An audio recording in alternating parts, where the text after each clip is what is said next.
त्याच्या पुढे एक टेकीसळ, तिचं सोन्याची खाण. तो जातो, पाहतो तर सोन्याची खाण, सोनंही भरपूर घेऊन जातो. परत 8-10 दिवसांनी स्वागत आहे आपल्या सर्वांचं. हे बुद्धा टीचिंग चॅनल आहे. यावर बुद्ध आणि त्यांच्या संपूर्ण शिकवणीवर आणि शिक्षेवरती धम्मचर्चा होते. आपण सर्वजण बुद्धा टीचिंग चॅनलचा लाभ घ्यावा.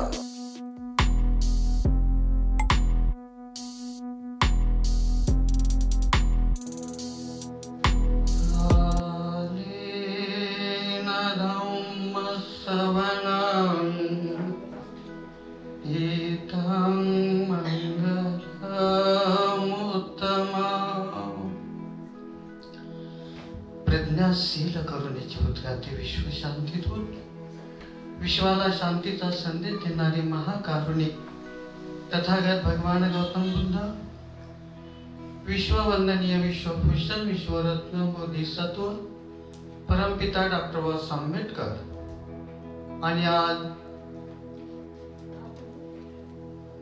17वी धम्म परिषद, ही धम्म परिषद आयोजित केली महास्थवीर इंदवस पंतजी. या कार्यक्रमाला त्यांनी आवर्जून उपस्थित दिली असे महास्थवीर खिमोधर्म पंतजी, तसेच ज्यांनी माझ्यासोबत विपश्यना केली त्या सतीपठांचं असे विनयशील पंतजी, तसेच अनुरुद्ध पंतजी थेरो, या सर्वांच्या उपस्थित, तसेच इथं उपस्थित सर्व श्रद्धावान उपासिक उपासिका, बालक तथा बालिका. आज जी पंतजींनी तुम्हाला चांगल्या प्रकारे धम्मदर्शना दिली, त्यानुसार माझ्या परीने मीही जसा धम्म मला माहिती आहे त्याप्रमाणे तुमच्यापर्यंत पोहोचण्यास काम करत आहोत.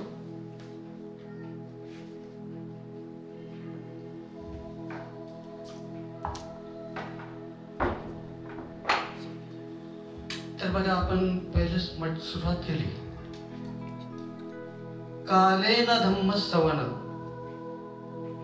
येतं मंगलम उत्तम. भगवंतांनी 38 मंगलापैकी एक उत्तम मंगल सांगितलेलं आहे की नेहमी नेहमी या कानाला धम्म ऐकण्याची सवय लागली पाहिजे. कारण भगवंताच्या धम्माला आज 2569 वर्ष पूर्ण होत आहे. तरीही अजूनही आपल्या कानावर भगवंताची वाणी पडत आहे का नाही? म्हणजेच आपण किती पुण्यवान आहोत. म्हणजे ज्यावेळेस भगवंताचा जन्म होण्याआधी तो सहब्रह्मपती देवता लोकातून मनुष्य लोकात आला. कशासाठी आला? तो लोकांना जागृत करण्यासाठी आला की अरे तुम्ही पुण्यवान व्हा, पुण्यवान व्हा, कारण बुद्धाचा जन्म होत आहे. साधू साधू. बुद्धाचा जन्म होण्यासाठी या धर्तीवरची मुंगी सुद्धा पुण्यवान लागतात. आणि म्हणून ज्यावेळेस भगवंताची या ठिकाणी धम्मदेशना असेल किंवा उपदेश असेल, तिथं जेही लोक भगवंताचा उपदेश ऐकत चित्त लावून तिथं त्यांना जागेवरच स्वतःपन्न सकृदागामी अनागामी अरहंत पद प्राप्त व्हायचं. कारण ते जेवढे पुण्यवान होते. म्हणून आपण काय करायचं की जिथं कुठे आपल्याला संधी उपलब्ध होत असेल धम्म ऐकण्याची, खूप चित्तातून धम्म ऐकणं महत्वाचं आहे. त्यासाठी आपल्या मनात या 3 रत्नापैकी श्रद्धा जागणं महत्वाची आहे. श्रद्धा असेल तर साऱ्या गोष्टी घडतात, नाहीतर काहीच नाही. श्रद्धा म्हणजे श्रद्धाविषयी प्रश्न मिलिंद प्रश्नामध्ये आलेला आहे. त्यात म्हणते भगवंत राजा मिलिंद विचारतो म्हणते नागसेनला की म्हणते श्रद्धा म्हणजे काय? तर श्रद्धा म्हणजे त्याचं उत्तरही भगवंत म्हणते नागसेनला सुंदर दिलेलं आहे. बघा श्रद्धा म्हणजे काय? तर ज्यावेळेस आपण एखाद्या रस्त्याने जात आहोत, चालता चालता आपल्याला काय दिसतं? एखादी लग्नाची पत्रिका दिसतं का नाही? आणि त्या पत्रिकेवर बाबासाहेबाचा फोटो असते का नाही? आपण काय करतो? पटकन ती पत्रिका उचलून येतो का नाही? किती मोठी श्रद्धा जागली ना, तर मनात प्रसन्नता निर्माण म्हणजे श्रद्धा. तर अशा प्रकारची खूप या 3 रत्नावर श्रद्धा आपण ठेवली पाहिजे आणि श्रद्धेनं भगवंताला दर्शन केलं पाहिजे. आणि येणारा जो उद्या आषाढी पौर्णिमा आहे आणि या आषाढी पौर्णिमेनिमित्तच वर्षावासाला सुरुवात होते. वर्षा म्हणजेच काय? पाऊस, आणि वास म्हणजे राहणे. म्हणजेच बघा, निसर्गाचं आणि भगवंताचं एवढं जवळचं नातं आहे की खूप जवळचं नातं आहे. कारण भगवंताचा जन्म जरी झाला असेल, कुठे झाला? निसर्गाच्या सानिध्यात झाला. भगवंताला ज्ञान प्राप्त झालं, कुठे झालं? निसर्गाच्या सानिध्यामध्ये. आणि भगवंताचं महापरिनिर्वाण जरी झालं असेल तर कुठे झालं? निसर्गाच्या सानिध्यामध्ये. म्हणून भगवंताचा आणि निसर्गाचा खूप जवळचा संबंध. म्हणून हा वर्षावास या वर्षा ऋतूमध्ये खूप चांगल्या प्रकारे भिक्षूसाठी, भिक्षुणीसाठी, उपासक उपासिकासाठी आचरण करण्यासाठी आहे. म्हणून आपण खूप चांगल्या प्रकारे आपल्याकडे झाले वर्षाचे 3 महिने उपवास तर करा, झाले तर करा. अन्यथा 4 उपवास सांगितले. 2 अष्टमी आहे, चतुर्दशी आहे, पौर्णिमा आहे. चांगल्या प्रकारे आपल्याला होत असेल ते करा, कारण अष्टशीलचे बंधन आहे. नाहीतर 12 महिन्याचे 12 दिवस आहे. महिन्याचा एकच दिवस येतो. तो दिवस कोणता? तो म्हणजे पौर्णिमेचा. पौर्णिमेचाच का? तर ज्याही घटना भगवंताच्या जीवनात घडल्या असतील त्या पौर्णिमेलाच घडलेल्या आहे. म्हणून तन्मनधनातून पौर्णिमेचा उपवास का विना केलं पाहिजे. आणि एवढंच नाही तर आपल्याच्याने जेही चांगल्या प्रकारचं जे आचरण होत असेल ते करणं खूप महत्वाचं आहे. कारण बघा, या धनसंपत्तीपेक्षा धम्म किती महत्वाचं आहे. मी जास्त वेळ घेणार नाही, थोडक्यात सांगेन. धम्म किती महत्वाचं आहे ते बघा. एका जंगलामध्ये एक विपश्यी साधक ध्यान करत बसला असता. एक गरीब माणूस कुऱ्हाड घेऊन तो जंगलामध्ये जातो, कारण त्याला कमवल्याशिवाय पर्याय नसतो. तर तो त्या विपश्यी साधकाच्या जवळच आजूबाजूलाच कुठेतरी त्या कुऱ्हाडीनं काड्या तोडतो. काड्या तोडत असताना त्याचा आवाज येतो का नाही? खटखट खटखट असा आवाज येतो. 1 दिवस झाला, 2 दिवस झाले. विपश्यी साधक त्या ध्यानात मग्न असायचा. परंतु तरीही त्याने एक दिवशी त्या व्यक्तीला बोलून काय म्हणतो की तू रोज येतो इथं आणि ह्या काड्या तोडून कुठे नेतो? मग माझा संसारच त्या अशा या मोलमजुरीवर आहे. म्हणून मी माझ्या संसाराचं उद्रपोषण करण्यासाठी ह्या काड्या तोडत आहे, नेतो बाजारात, नेतो, विकतो आणि त्याचं माझ्या मुला बाळासाठी राशन करतो. तर ठीक आहे म्हणतो. तर तो असं कर की थोडस एक टेकडीच्या पुढे जा, एकाच टेकडीच्या पुढे जा. तिथं चांदीची खाण आहे. तिथं चांदीची खाण आहे. तो जातो, बघतो तर खरंच चांदीची खाण असते. ज्याला चांदी एवढी भरपूर न्यायची असते थोडी नेतो. परत त्याला 8-10 दिवसांनी त्या विपश्यी साधकाची आठवण येते. आणि परत तो जातो. तो बसलेला असतो. परत त्याला जागे करतो आणि म्हणतो, खरंच तुम्ही मला चांदीचीच खाण सांगितली, मी भरपूर चांदी, खूप श्रीमंत. आणि तो तिथंच थांबला का म्हणतो. त्याच्याही पुढे एक टेकडी चढ, तिथं सोन्याची खाण. तो जातो, पाहतो तर सोन्याची खाण, सोनंही बरोबर घेऊन जातो. परत 8-10 दिवसांनी त्या विपश्य साधकाची आठवण येतं आणि तो गेल्यानंतर आणखी परत त्याला सांगतो की मी आता खूप श्रीमंत झालो, खूप श्रीमंत झालो म्हणतो. आता तो विपश्य साधक म्हणतो, अरे तू अजूनही तिथंच थांबला का? त्याच्या पुढे एक टेकडी चढ, हिऱ्याची खाण आहे. पुढे जातो, पाहतो ती हिऱ्याची खाण. आणखी 2-4-8 दिवस गेल्यानंतर मग त्याला आठवण येते की अरे हा विपश्य साधक इथेच बसलेला आहे आणि इथं बसून मला हे सगळं सांगत आहे. आणि मग हा इथं बसून काय करतो? हा इथं बसून काय करायला? त्यावेळेस तो त्या विपश्य साधकावर गेल्यानंतर हा प्रश्न त्याला करतो की ज्या वेळेस तुम्ही मला सांगितलं की एक टेकडी चढ, तिथं चांदीची खाण आहे, तो तिथं होती, हे तुला माहित होतं. सोन्याची खाण आहे तिथे, तेही मला दाखवली. हिऱ्याची खाण, तिथेही मी गेलो. पण हे सारं असताना तुम्ही काय करताय?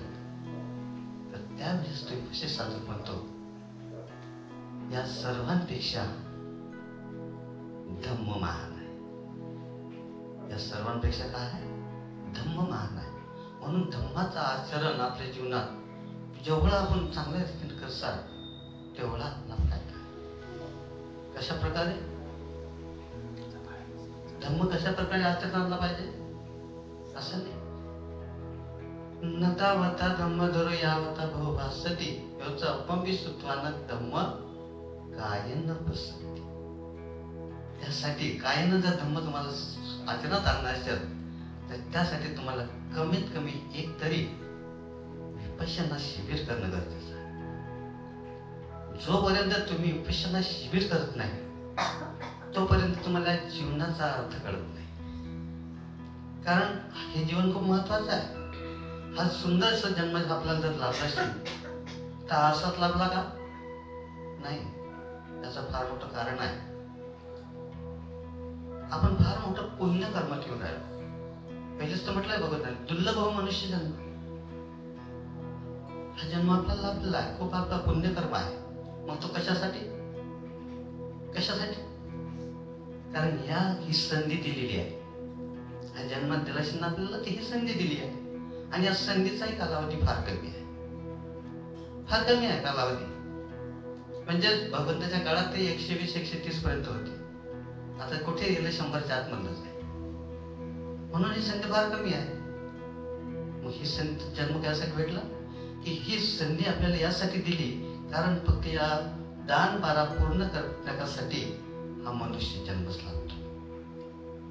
या जन्मात आपण दान पारमिता पूर्ण करू शकतो. दान पारमिता म्हटलं तर अनेक आहे, एक प्रकारचे नाही, अनेक प्रकारचे आहे. त्यासाठी जर आपल्याला चांगल्या प्रकारे आचरण करून राहणार असेल, दान पारमिता शिकायचे असेल तर काय करावं लागेल?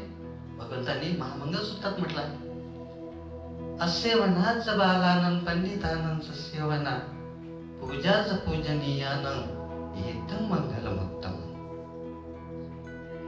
खूप आपल्याला चांगल्या माणसाच्या सहवासात राहणं गरजेचं आहे. आज तुम्ही किती खूप अशा वरिष्ठ भिक्षूच्या सहवासात आलो, किती चांगल्या प्रकारचे भक्ती तुम्हाला धम्मदेशना दिली. मग अशा वारंवार आपण जिथं धम्म श्रवण करणार आहोत खूप आपल्याला त्या जीवनात लाभ होणार आहे. जे मी शिबिर करून आलो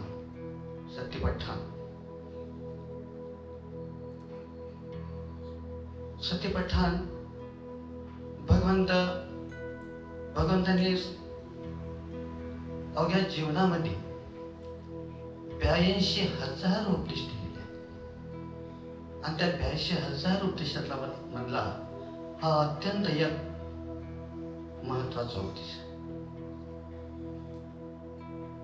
भगवंत कुरु प्रदेशात राहत असतात तिथं दिलेला हा उपदेश आहे. आणि या सत्यपठांमध्ये त्रिपिटकामधील मध्यम निकाय आणि दिग्ग निकाय याच्यामध्ये याचा उल्लेख सापडतो. पहिल्या याच्यामध्ये म्हटलेला आहे महासत्यपठाण, दुसऱ्यामध्ये म्हटलेला आहे सत्यपठाण. तर सत्यपठाण हा 2 शब्दाने बनलेला आहे. सती अधिक पठाण. सती म्हणजे स्मृती, जागरूकता, आणि पठाण म्हणजे प्रतिष्ठित होणे. आणि म्हणून भगवंतानं या सत्यपठणात कशाचा उल्लेख केलेला आहे? कायानुपशना, वेदनानुपशना, चेतनानुपशना आणि धम्मानुपशना. तर याचा भगवंताने या सूत्रामध्ये उल्लेख केलेला आहे. आणि म्हणून याचा उल्लेख करणं या समजून सांगणं खूप मोठा विषय आहे. भगवंतांनी शेवटीच म्हटलं. मग आता काय म्हटलं की जो कोणी व्यक्ती 1 वर्षापर्यंत, 7 महिन्यापर्यंत, 5 महिन्यापर्यंत, 3 महिन्यापर्यंत, 1 महिन्यापर्यंत किंवा अर्धमास, 7 दिवस अशा प्रकारे या 4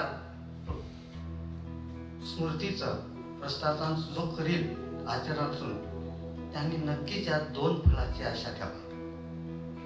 कोणत्या? एकतर काहीतरी कसं वागत जर राहिली असेल तर अनागामी, नाहीतर अरंत. म्हणते काश्यप हे गृहस्थी जीवन जगत असतानाच अनागामी होते. तर ही भिक्षुनाच नाही तर उपासक नाही त्याचा चांगल्या प्रकारे आचरण केलं त्याचा लाभ होत असतो. म्हणून आपण या जीवनाचा अर्थ समजून कमीत कमी श्रोतापन्न अवस्थेच्या जवळ जरी येऊन बसलो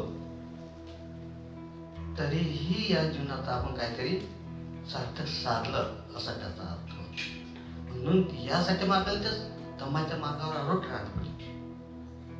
वारंवार आपल्याला उपसत करावं लागते.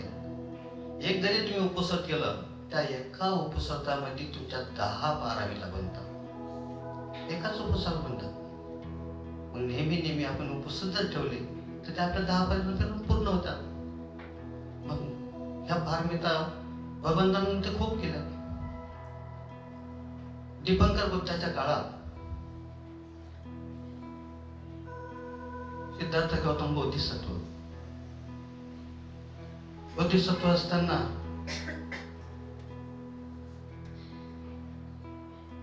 एका गावातून ते चालले. एका गावातून चालले असता सारा गाव एक कामाला लागलेला होता. साफसफाईच्या कामाला लागलेला होता.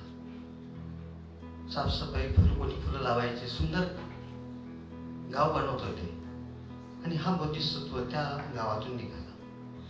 त्यांच्या लक्षात आलं, अरे सारे लोक हे काम करू राहिले, काय विशेष आहे? त्यांनी सहज विचारलं की तुम्ही सारे लोक तयारीला लागले, असं काय विशेष आहे? ते म्हणतात, तुम्हाला माहिती नाही, या धर्तीवर दीपंकर बुद्धाचा जन्म झालेला आहे आणि ते दीपंकर बुद्ध आमच्या गावातून जात आहे, म्हणून एवढं आम्ही कार्य करत आहोत. त्यालाही असं वाटलं की मी काही काम करावं. तोही कामाला लागला. फार मोठा एक खड्डा होता, खड्डा बुजायला लागला. परंतु खड्डा बुजताच काय झालं, खड्डा बुजतच राहिला. तर दीपंकर बुद्ध जवळ येऊन उभे राहिले. म्हणून या बोधिसत्वानं काय केलं, भगवंताच्या पायाला गारा लागू नये किंवा माती लागू नये म्हणून काय केलं, त्या गड्ड्यावर आळा झोपला. आणि मग भगवंतानं त्याला विचारलं, कारण बाबा तुम्ही मनोकामना काय? तर तो म्हणतो, भगवंत मला तुमच्यासारखं सम्यक समृद्ध व्हायचं, मला तुमच्यासारखं सम्यक समृद्ध व्हायचं आहे. तर दीपंकर बुद्ध हे भगवंत असतात. भगवंताईले अनेक प्रकारचं ज्ञान असते. भगवंतानं काय पाहिलं त्याचं, की त्याने कोणत्या जन्मात किती पारमिता केल्या, किती पारमिता केल्या, आणि पारमिता पूर्ण करून हा कोणत्या जन्मात बुद्ध होईल तसंच सांगलं भगवंत दीपंकर बुद्धानं. 4 असंख्य कल्प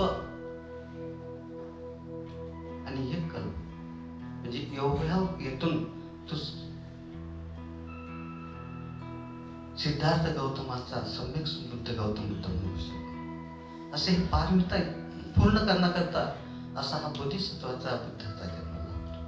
म्हणून आपल्या इथं ज्याही पारमिता पूर्ण होत असतील त्या पारमिता आपण खूप चांगल्या प्रकारे पूर्ण करायच्या. आणि सर्वात मोठी पारमिता म्हटली तर ही पण आणखी एक मोठी पारमिता आहे, सर्वात मोठी. माता पितू पठाण पुत्रदास संग होवाना कुलच कम म्हणता एकल मंगल उत्तम. ज्या आईनं ज्या वडिलांनी आपल्याला जन्माला घातलेला आहे त्या आईची वडिलांची चांगल्या तऱ्हेनं जोपर्यंत आई वडील आहे तोपर्यंत त्यांची चांगल्या प्रकारची सेवा करा व आपल्या परिवारातही चांगल्या प्रकारे सन्मार्गावर लावा. कारण आई वडिलांची अनंत उपकार आपल्यावर आहे, कशालाही फिटत नाही, कशालाही फिटत नाही. परंतु उपकार जर फेडायचे असतील तर त्यांच्या एखाद्या माणसानं आई वडिलाला आईला एका खांद्यावर घेतलं, वडिलाला दुसऱ्या खांद्यावर घेतलं, किती दिवस त्याचं मनमूत्र केलं तरी त्यांचे उपकार भेटत नाही. आणि अनंत उपकार आहे. तर उपकाराची कशा प्रकारे होते? ज्यावेळेस भगवंत गौतम सिद्धार्थ गौतमाला ज्ञान प्राप्त झालं त्यावेळेस त्यांनी आईचा शोध घेतला. आई कुठे होती? तावंतीच देवलोकामध्ये. तावंतीच देवलोकामध्ये असता भगवंत 3 महिने तावंतीच चौकात जाऊन आईला धम्म शिकवलं, आईला आनंद केलं आणि नंतर खाली. तर अशी एखादी आई किंवा वडील खूप चांगला आपण धम्माच्या मार्गाने जर लावलं तर नक्कीच एवढी तेवढी आपली उपकाराची फेड झाल्याशिवाय राहत नाही. तर अशा प्रकारे तुम्ही स्वतःही सन्मार्गावर राहा, आपल्या परिवारालाही सन्मार्गावर ठेवा आणि त्यासाठी चांगल्या चांगल्या लोकांच्या सहवासात राहा हीच अपेक्षा तुमच्याकडून बाळगतो. आणि तुम्हा सर्वांच्या जीवनात सुख शांती आनंदाचं वातावरण राहो, सर्वांच्या स्वप्न पौर्णिमेच्या शीतल चंद्राप्रमाणे पूर्ण हो ही मंगल कामना भगवंताच्या चरणी ठेवत आहो. साधू साधू साधू साधू साधू. बुद्धं नमामि, बुद्ध को नमन करता हूँ. धम्मं नमामि, धम्म को नमन करता हूँ. संघं नमामि, संघ को नमन करता हूँ.